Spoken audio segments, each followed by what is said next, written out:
جہاں اپنی بے شمار نعمتیں، جہاں اپنا فضل، جہاں اپنا کرم، جہاں اپنے احسانات عطا فرمائے،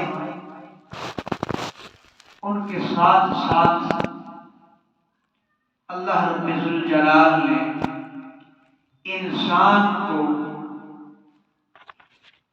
صبر اور شکر کا حکم بھی کرنے کا حکم ارشاد فرمایا۔ یا ایھا الذین آمنوا استعینوا بالصبر والصلاۃ، اے ایمان والو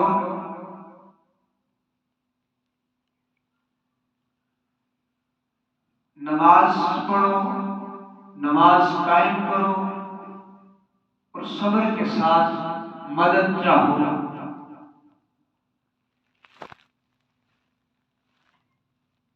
ان اللہ مع الصابرین، کہ بے شک اللہ صبر کرنے والوں کے ساتھ ہے۔ دوسرے مقام پہ شکر کا ذکر کرتے ہوئے فرمایا فاذکرونی اذکرکم واشکروا لی ولا تکفرون۔ پہلے فرمایا تم مجھے یاد کرو، فاذکرونی پس مجھے یاد کرو، میرا ذکر کرو، اذکرکم میں تمہارا ذکر کروں گا، تمہیں یاد کروں گا، واشکروا لی اور میرا شکر ادا کرو، ولا تکفرون اور انکار نہ کرو۔ صبر اور شکر دونوں ایمان کے حصے ہیں۔ جب انسان کے اندر صبر اور شکر کا وعدہ نہیں پایا جائے گا، جب یہ دونوں چیزیں انسان نہیں کر گزرے گا تو انسان کبھی اپنے مقصد حیات کو اور اپنی زندگی کی تکمیل نہیں کر سکتا۔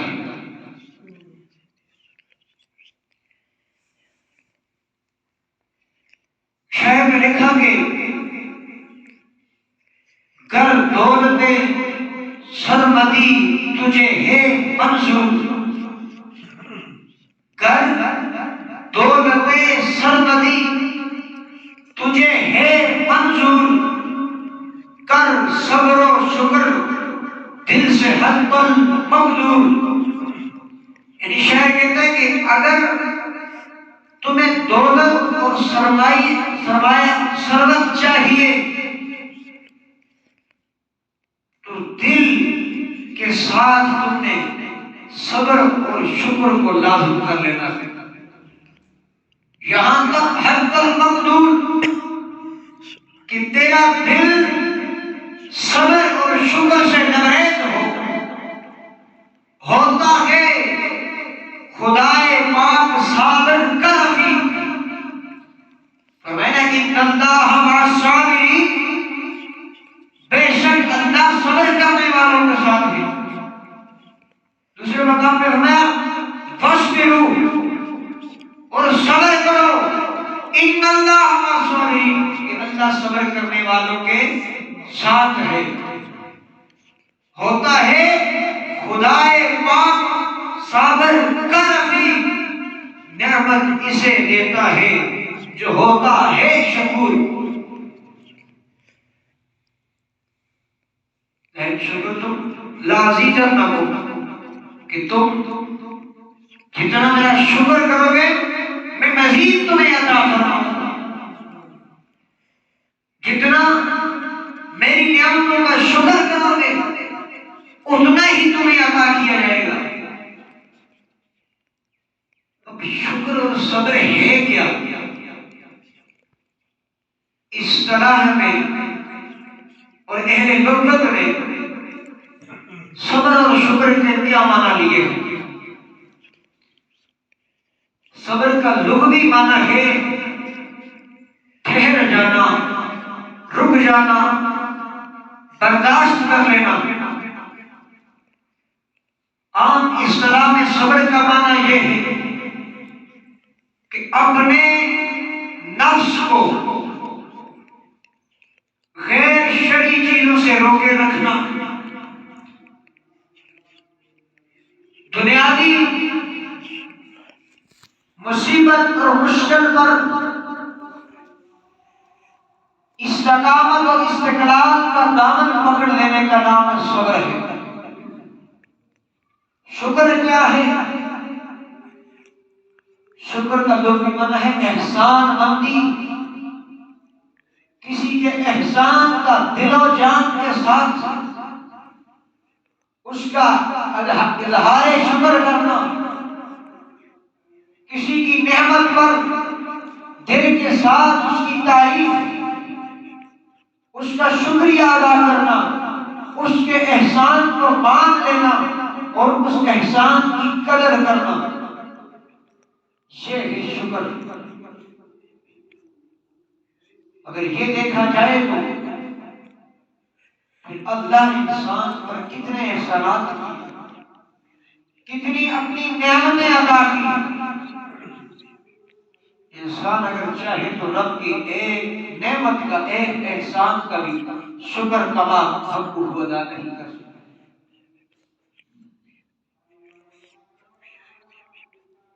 صبر کیا ہے؟ جہاں اہل لغت نے اور اہل اصطلاح نے صبر کے یہ معنی لیے، وہاں کسی نے صبر کا یہ معنی بھی لکھا ہے کہ صبر کا ایک معنی یہ ہے کہ جس کے معمول زندگی میں یا معمول عبادات میں خلل پیدا نہ ہو، یعنی بندہ ایسا صابر ہو، مصیبت آ گئی، مشکل آ گئی، آزمائش اس کے اوپر آ گئی، اس کے اوپر استقامت کا پہاڑ بن کے ڈٹ گیا، ثابت قدم رہ گیا، یہ کر ڈولنے کے ساتھ ساتھ اس آزمائش، اس مصیبت، اس پریشانی پر اس کے معمول زندگی کے اندر تبدیلی نہ آنے کا نام بھی صبر ہے۔ وہ کیسے؟ بندہ نمازی ہے، 5 وقت کا نماز پڑھنے والا ہے، گھر میں بیٹی کی میت پڑی ہے، بیٹا فوت ہو گیا ہے، بندہ مومن کا یہ معمول تھا کہ نماز تکبیر اولیٰ کے ساتھ جا کے مسجد میں پڑھتا تھا۔ گھر میں میت پڑی ہے، آذان ہوئی، نماز کا وقت ہوا تو بندہ پہلی صف میں نظر آیا، پہلی صف میں موجود پایا تو اسے کہتے ہیں صبر۔ بندہ قرآن پڑھنے کا عادی ہے، ہر روز کا معمول ہے کہ قرآن کی تلاوت کرتا ہے، گھر میں میت پڑ رہی ہے، گھر میں کوئی مشکل آ گئی ہے، کوئی پریشانی آ گئی ہے، تو بندہ نماز فجر کے بعد قرآن پڑھتا ہوا نظر آئے گا تو دیکھنے والے کہیں گے کہ یہ صابر ہے، اسے صابر کہتے ہیں۔ اگر صبر کا مفہوم، صبر کا معنی یہ ہے تو پھر تاریخ کے آئینے میں گئی آقا امام حسین سے بڑھ کر بڑا صابر کوئی ہو ہی نہیں سکتا۔ صبر کا مفہوم اگر یہ ہے تو امام عالی مقام امام حسین سے بڑھ کر کوئی صابر نہیں ہو سکتا۔ لاشوں کے ڈھیر لگے ہیں، نماز کا وقت ہے، پھر بھی بارگاہ خداوندی کے اندر سجدہ کر دیا۔ جہاں بیٹے بھائی بھتیجے قبے کا قبہ شہید ہوا پڑا ہے، آقا حسین پھر بھی اللہ کی رضا پہ، رب کے امتحان پہ، رب کی آزمائش پہ کھڑے ہو کر اس کی بارگاہ میں صبر اور شکر کا پروانہ بن کے یہ پیغام دے رہے ہیں کہ جہاں رب نے تمہیں فرمایا فاستعینوا بالصبر والصلاۃ کہ نماز کے ساتھ صبر کو چاہو، صبر کو پاؤ، جب یہ کام کرو گے ان اللہ مع الصابرین، پھر اللہ صبر کرنے والوں کے ساتھ صبر اور شکر کا پیمانہ بن کر امام حسین نے بتا دیا کہ جس صبر اور شکر کا حکم رب نے تمہیں دیا ہے، میں اس کی عملی صورت تمہارے سامنے چھوڑ کے جا رہا ہوں، اس کا عملی نمونہ تمہارے سامنے رکھ کے جا رہا ہوں۔ اگر تمہیں کوئی مشکل پریشانی آ جائے تو اس پہ تم نے ایسے صبر کرنا ہے اور صبر کے ساتھ رب کا شکر بھی کرنا ہے۔ محرکین لکھتے ہیں جس وقت آپ کے 6 ماہ کے علی اصغر کی شہادت ہوتی ہے، آج کا باپ ہو معصوم بچے کو اپنی آنکھوں کے سامنے کٹتا ہوا، ذبح ہوتا ہوا، شہید ہوتا ہوا دیکھے تو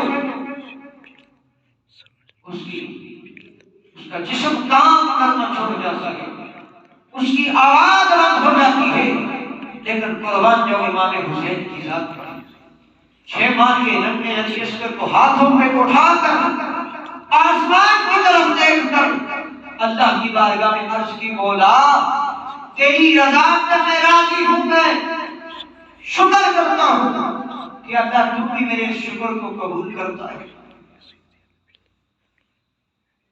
اسے کہتے ہیں شاکر، شکر یہ ہوتا ہے، صبر یہ ہوتا ہے۔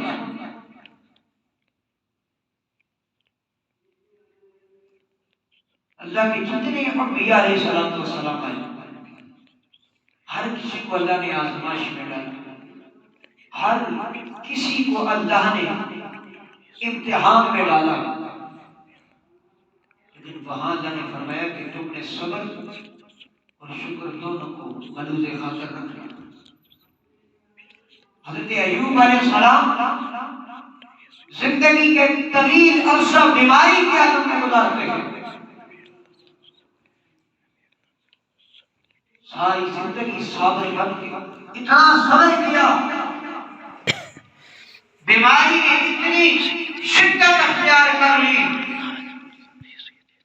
لیکن پھر بھی اللہ کی رضا پہ صابر بن کے صبر کا استقامت کا پہاڑ بن کے ٹھہرے رہے۔ کیوں؟ کیونکہ ان کو علم تھا، یہ جانتے تھے کہ اللہ صبر کرنے والوں کے ساتھ ہے۔ جہاں صبر کیا پھر وہاں شکر کا پہکر بن کے سامنے کھڑے ہوئے۔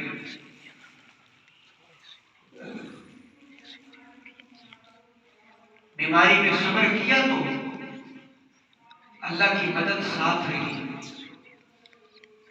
جب شکر کیا اللہ نے بیماری سے شفا عطا کر دی، صحت مل گئی، تندرستی مل گئی۔ کسی نے پھر پوچھ لیا، اے ایوب علیہ السلام بیماری کے طویل عرصہ گزار کے آئے ہیں، ذرا بتائیں زندگی کا کون سا حصہ صحیح گزرا ہے، کون سی زندگی آپ کی اچھی گزری ہے، وہ بیماری والی ہے یا تندرستی والی؟ حضرت ایوب علیہ السلام نے فرمایا کہ صحت بھی اللہ کی نعمت ہے، بیماری بھی اس کی نعمت، اس کا فضل ہے، لیکن فرمایا جو لذت، جو سکون مجھے بیماری کے عالم میں ملا وہ مجھے تندرستی میں میسر نہیں آیا۔ پوچھنے والے نے پوچھا، اے اللہ کے پیغمبر بیماری کے اندر کیسا سکون، کیسی لذت ملی؟ فرمایا جب اللہ نے مجھے بیماری دی نا، رب نے فرمایا وَاسْتَعِنُوا بِالصَّبْرِ وَالصَّلَاةِ إِنَّ اللَّهَ مَعَ الصَّابِرِينَ، کہ اللہ نے صبر کو حکم دیا، میں نے صبر کیا، پھر اللہ نے اپنا وعدہ نبھایا إِنَّ اللَّهَ مَعَ الصَّابِرِينَ، کہ میں صبر کرنے والے کے ساتھ ہوں۔ میں نے پایا کہ میرا رب میرے ساتھ ہے۔ کیا نبی اللہ وہ کیسے؟ فرمایا جب میں بیماری کے عالم میں ہوتا، میری بیماری جب شدت پکڑتی، صبح ہوتی جب میری بیماری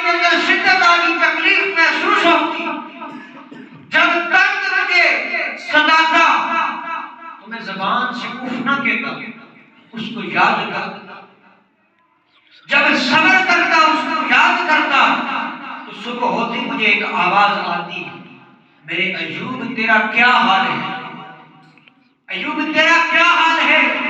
فرماتے سارا دن اسی آواز کی لذت اور سکون کے اندر گزر جاتا، تکلیف کا احساس تک نہ ہوتا، جب رات آتی پھر تک کی شدت ہوتی، تکلیف زیادہ بڑھتی، پھر میں صبر اختیار کرتا، پھر آواز آتی، اے میرے ایوب تیرا کیا حال ہے؟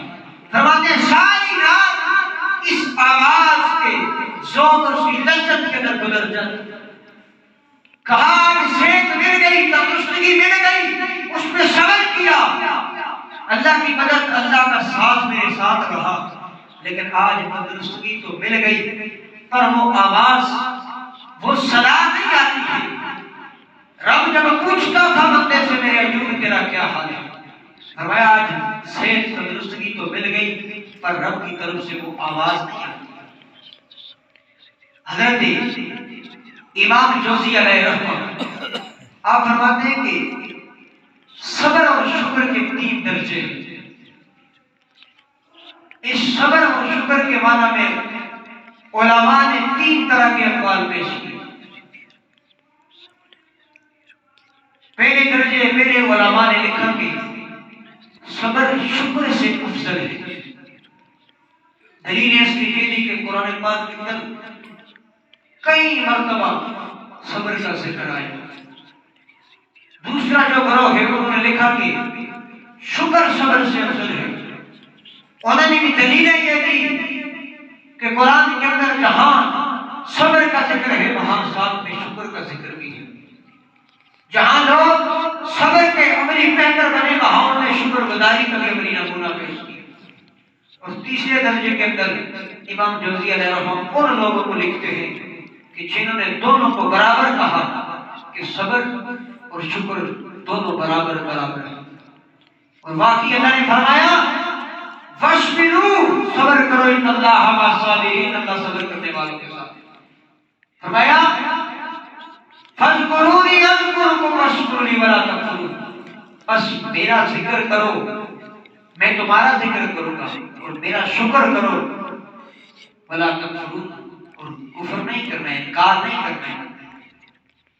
لَئِن شَكَرْتُمْ لَأَزِيدَنَّكُمْ، اگر تم میرا شکر کرو گے تو میں تمہیں مزید عطا فرماؤں گا، مزید دوں گا۔ حضرت عمر رضی اللہ تعالیٰ عنہ فرماتے ہیں لَوْ كَانَ الصَّبْرُ وَالشُّكْرُ بِأَيْرَانِ بَابِ الْجَيْدِ أَيُّهُمَا رَغْبَتْ، آپ فرماتے ہیں کہ اگر صبر اور شکر دونوں سواریاں ہوتی تو مجھے پرواہ نہ ہوتی میں کس پر سوار ہوں، کیونکہ دونوں کا درجہ، دونوں کا مقام برابر ہے۔ تو یہاں سے بھی پتہ چلتا ہے کہ صبر اور شکر ساتھ ساتھ ہیں۔ حضرت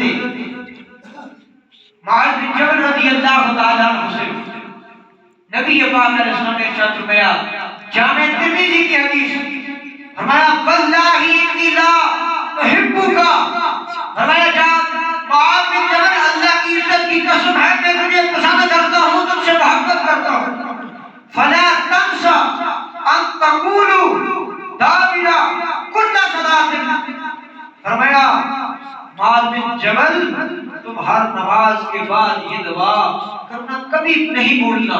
وہ دعا کیا؟ فرمایا اللہم اعنی علی ذکرک و شکرک و حسن عبادتک، اے اللہ مجھے اپنے ذکر، اپنے شکر اور اپنی اچھی حسن عادت کے ساتھ ہماری مدد فرما۔ امام بہقی علیہ رحمہ شعب الایمان کے اندر لکھتے ہیں الشکر نصف الایمان والصبر نصف الایمان، کہ شکر بھی ایمان کا حصہ ہے، صبر بھی ایمان کا حصہ ہے۔ الایمان والیقین الایمان کلہ، کہ فرمایا ایمان اور یقین یہ دونوں کامل ایمان ہیں۔ جب انسان کے اندر صبر اور شکر کا مادہ نہیں ہوگا پھر انسان اپنے ایمان کو بھی مکمل نہیں کر سکتا، زندگی کی حقیقت کو بھی نہیں سمجھ سکتا۔ وہ جہاں زخمی آزمائش مصیبت اپنا امتحان دیتا ہے، وہاں تمہیں صبر اور شکر کا حکم بھی دیتا ہے۔ فرمایا جب شکر اور صبر کرو گے پھر اللہ تمہیں اس کا وہ انعام وہ نعمت عطا فرمائے گا جس کا تمہیں گمان بھی نہیں۔ غزوہ خندق کی تیاریاں ہو رہی ہیں، خندق کھودی جا رہی ہے۔ صحابہ نے آ کے حضور کی بارگاہ کے اندر عرض کی، یا رسول اللہ صلی اللہ علیہ وسلم، حضور بھوک لگ گئی ہے، ہم نے اپنے پیٹ میں پتھر باندھے ہوئے ہیں۔ نبی پاک علیہ السلام نے اپنا تہبند اوپر کیا تو حضور کے پیٹ مبارک پہ 2 پتھر تھے۔ فرمایا تم نے 1 پتھر باندھا ہے، میں نے 2 پتھر باندھے۔ حضرت جابر بن عبداللہ رضی اللہ تعالیٰ عنہ جب یہ منظر دیکھتے ہیں، آپ کا گھر قریب تھا، گھر کے اندر تشریف لے گئے، اپنی بیوی سے جا کر کہا کہ میں نبی پاک علیہ السلام کو اس حالت کے اندر دیکھ کے آیا ہوں، گھر میں کچھ کھانے کے لیے ہے؟ بیوی نے کہا 1 بکری کا چھوٹا سا بچہ ہے، چند جوں پڑے ہیں، حضور اور حضور کے ساتھ 2 بندوں کا انتظام تو ہو سکتا ہے، میں وہ کھانا تیار کرتی ہوں، آپ جا کے حضور کو دعوت دے آؤ۔ صحابی رسول چل پڑے، حضور کی بارگاہ میں عرض کی، یا رسول اللہ صلی اللہ علیہ وسلم، میں گھر گیا تھا، میرے گھر میں کچھ اتنا زیادہ تو نہیں ہے، لیکن یا نبی اللہ اتنا ہے کہ آپ اور آپ کے ساتھ 2-4 اصحاب اور بھی کھانا میری دعوت قبول فرما لیں۔ نبی کریم علیہ السلام نے پوچھا جابر کیا تیار کیا ہے؟ عرض کی حضور ایک بکری کا چھوٹا سا بچہ تھا، وہ ذبح کر کے بیوی کو دے کے آیا ہوں، اور چند جو تھے بیوی نے چکی پیس کے وہ آٹا بنا لیا ہے، روٹیاں بنائی۔ ادھر حضرت جابر نے نبی پاک علیہ السلام کو دعوت دی، حضور نے اپنے چہرے پہ تبسم فرما کے اپنے سارے صحابہ سے فرمایا، صحابہ سنو، جابر بن عبداللہ نے تمہاری دعوت کی ہے۔ سارے جابر کے ہاں دعوت پہ چل گئے۔ حضرت جابر کہتے ہیں میں پریشان ہو گیا، میں نے کہا میں نے تو چند آدمیوں کا کھانا تیار کیا ہے، 2-4 بندوں کا کھانا میسر ہے، نبی کریم علیہ السلام نے ہزاروں کے لشکر کو دعوت دے دی ہے۔ حضور نے فرمایا جابر تم گھر چلے جاؤ، اپنی بیوی کو جا کر یہ کہو جب تک میں نہ آؤں اس وقت تک حانیز کو اوپر سے ڈھکن نہیں اٹھانا ہے، چولہے سے نہیں اتارنی ہے، جب تک میں نہ آؤں تندور کے ساتھ روٹیاں نہیں لگانی ہے۔ ادھر حضرت جابر تشریف لے جاتے ہیں، بیوی کو جا کے یہ 2 باتیں سنائی، بیوی کہنے لگی آپ پریشان ہو گئے۔ بیوی نے پوچھا پریشانی کی کیا بات ہے؟ عرض کی کہ نبی کریم علیہ السلام کو میں نے 2-4 بندوں کی دعوت کی، عرض کی تھی حضور نے اپنے سارے لشکر کو دعوت دے دی ہے، اب صابر بیوی پہ قربان جائیں۔ کہنے لگی جابر کیا آپ نے حضور کو بتایا کہ ہمارے سب پاس کھانا کتنا ہے؟ آپ نے فرمایا ہاں حضور نے پوچھا تھا، میں نے بتایا 2-4 آدمیوں کا کھانا ہے۔ کہنے لگی اگر حضور کو اس بات کا علم ہے تو ہمیں صبر کر لینا چاہیے، حضور کو بات کا پتہ چل گیا ہے، بس ہم اس پہ راضی ہو جاتے ہیں۔ ادھر نبی کریم اپنے سارے صحابہ کو لے کر، ایک روایت میں آتا ہے 10,000 صحابہ کا لشکر تھا، حضرت جابر بن عبداللہ کے گھر تشریف لے جاتے ہیں۔ نبی کریم علیہ السلام بیٹھ کے دسترخوان لگا، کھانا لایا گیا، حضور نے فرمایا اب ڈھکن اٹھا دو، ڈھکن اٹھایا، فرمایا ہانڈیا سے برتنوں میں پیالوں میں سالن ڈالتے رہو، اور فرمایا روٹیاں لگاتے رہو، روٹیاں لگتی رہی، کھانا آ گیا، دسترخوان سج گیا۔ ادھر جبریل امین آ گئے، عرض کیا نبی اللہ رب العالمین ارشاد فرماتا ہے کہ جابر سے کہیں اپنے بچوں کو بھی بلائے۔ حضرت جابر کے 2 چھوٹے بچے تھے، جن کی عمر مورخین نے لکھا ہے کہ 6 سے 7 سال کی تھی، کسی نے 8 سال کی لکھی ہے۔ اب ان بچوں نے کیا کیا؟ یہ جو حدیث پاک ہے امام بخاری علیہ رحمۃ شرح ستہ کی ساری کتابوں کے اندر موجود ہے، لیکن یہاں آگے جو حضرت جابر کے 2 بچے زندہ، ان بچوں نے ایک دوسرے پہ ہجوم کیا اور دوسرا چھت سے گر کے فوت ہو گیا، وہ بھی زندہ ہوئے۔ حضرت جابر بن عبداللہ نے جو بکری پکائی تھی وہ بھی حضور نے دوبارہ زندہ کر کے دی۔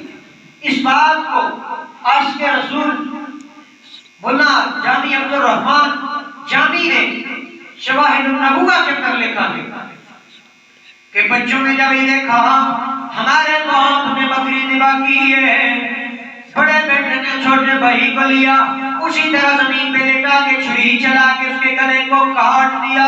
جب بچے نے بھائی کا خون دیکھا ڈر کی وجہ سے بھاگا، چھت پہ چڑھ گیا۔ چھت عام سی چھت بنی ہوئی تھی کھجور کے پتوں کی، چھت سے نیچے گرا وہ بھی فوت ہو گیا۔ جب ماں نے یہ منظر دیکھا دوڑتی ہوئی اپنے دونوں بچوں کو دیکھا، سوچنے لگی اگر روتی ہوں چیخو پکار کرتی ہوں ادھر حضور بھی تشریف لا رہے ہیں، اللہ کے محبوب میرے مہمان بن کے آئے۔ دونوں بچوں کو اٹھایا، ایک کمرے میں رکھ کے اوپر کپڑا ڈال دیا، کہنے لگی جب حضور کی دعوت ہو جائے گی جابر سے کہوں گی ان کو تدفین کر دیں گے، ان کو دفن کر دیں گے۔ ادھر جبریل امین نے آ کے پیغام دیا، یا نبی اللہ جابر سے فرما دیجئے کہ وہ اپنے بچوں کو بھی لائیں۔ نبی پاک علیہ السلام نے فرمایا جابر تمہارے بچے کہاں ہیں؟ ان کو لاؤ۔ پہلے جا کر بیوی سے کہا بچے کہاں ہیں؟ بیوی نے پہلے تو نہیں بتایا تھا، اتنی صابر شاکر بیوی ہے، خامد کو بھی نہیں بتایا، اگر خامد کو بتاؤں گی اس کا بھی دل دکھ جائے گا، اللہ کے محبوب کی دعوت میں خلل پیدا ہو جائے گا۔ اس بات کو اپنے دل میں چھپا لیا، رو کے حضرت جابر سے کہنے لگی جابر نبی کریم سے جا کے کہہ دو بچے باہر کھیلنے گئے ہوئے گئے، لیکن ماجرا یہ ہے بچے دونوں مر گئے، سارا ماجرا بتا دیا۔ بڑے نے چھوٹے کو ذبح کیا، چھوٹا چھت سے گر کے دونوں مر گئے ہیں۔ حضرت جابر عرض کرنے لگے یا نبی اللہ میری بیوی کہتی ہے بچے باہر کھیلنے گئے ہوئے ہیں۔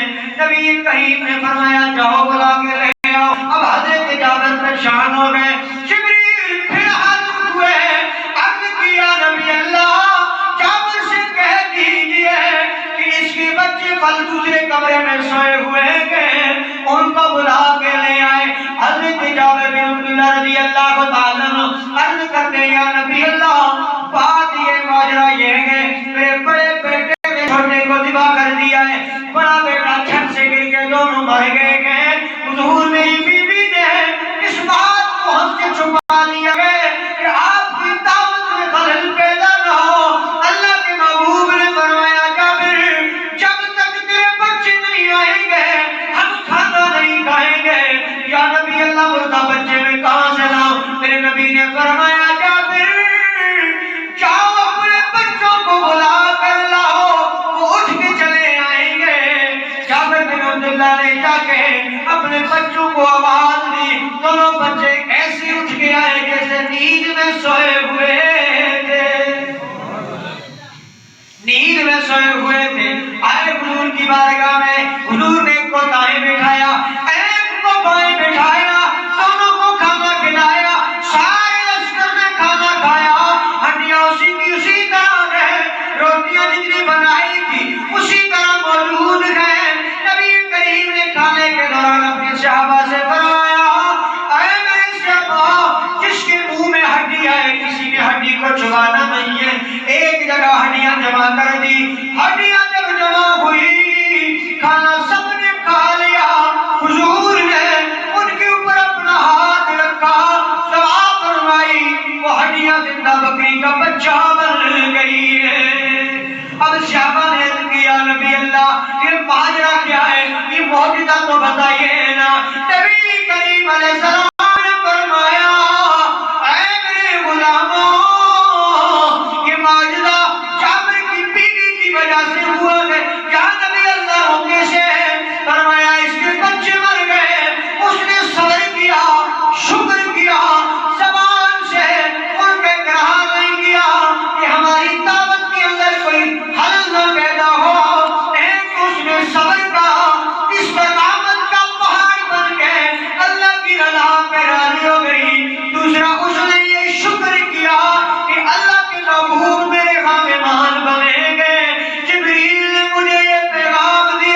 بدلہ کیا دیا؟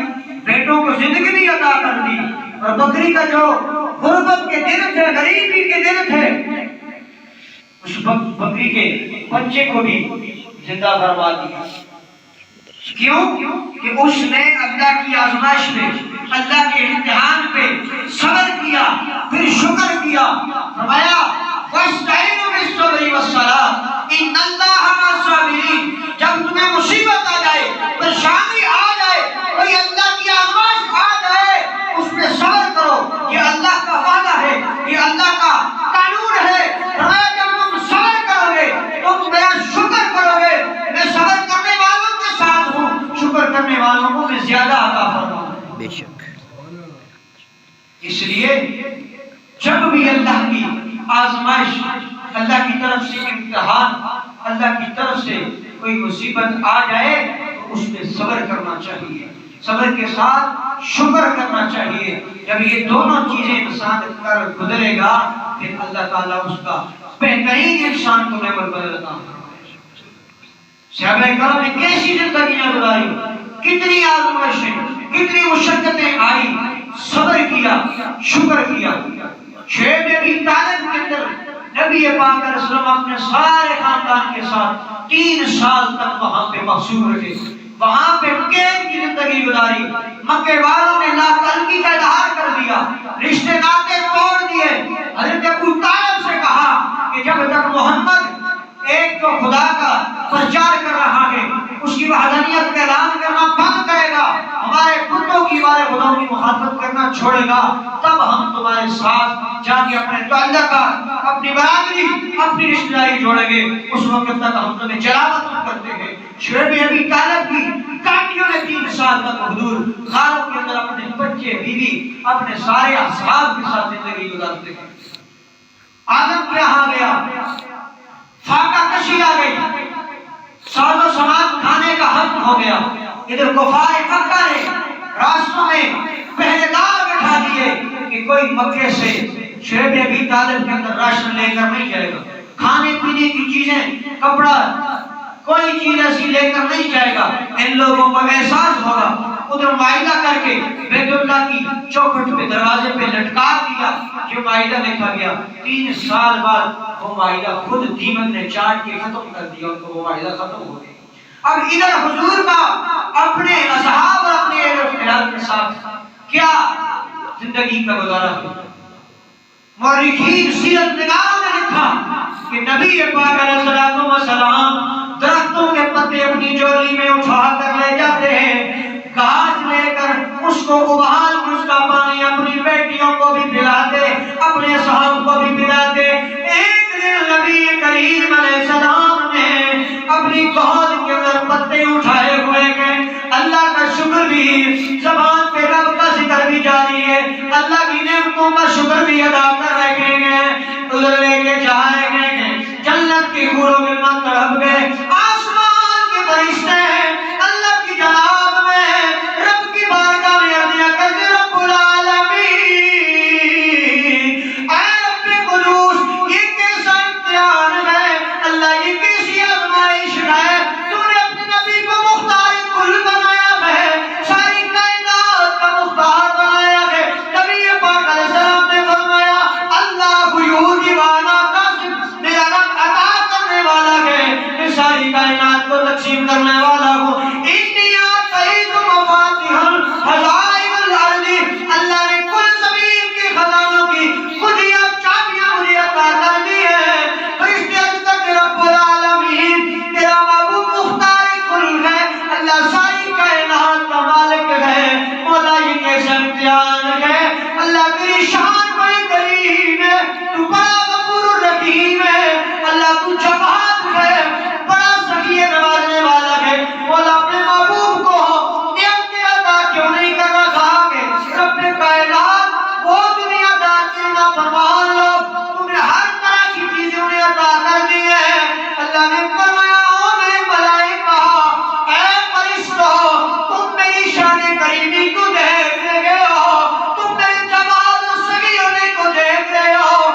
اپنے نبی کی بیٹیوں کو، اپنے نبی کے اصحاب کو، اپنے نبی کے یاروں کے صبر اور شکر کو دیکھ رہا ہوں کہ دیکھو کتنا عرصہ بیت گیا، کھانے کو کچھ نہیں مل رہا ہے، پتے اور گھاس کھا کر پھر بھی میرا شکر کرتے تھے، پھر بھی میرا ذکر کرتے ہیں، پھر بھی میرے اقتدار پہ راضی ہیں۔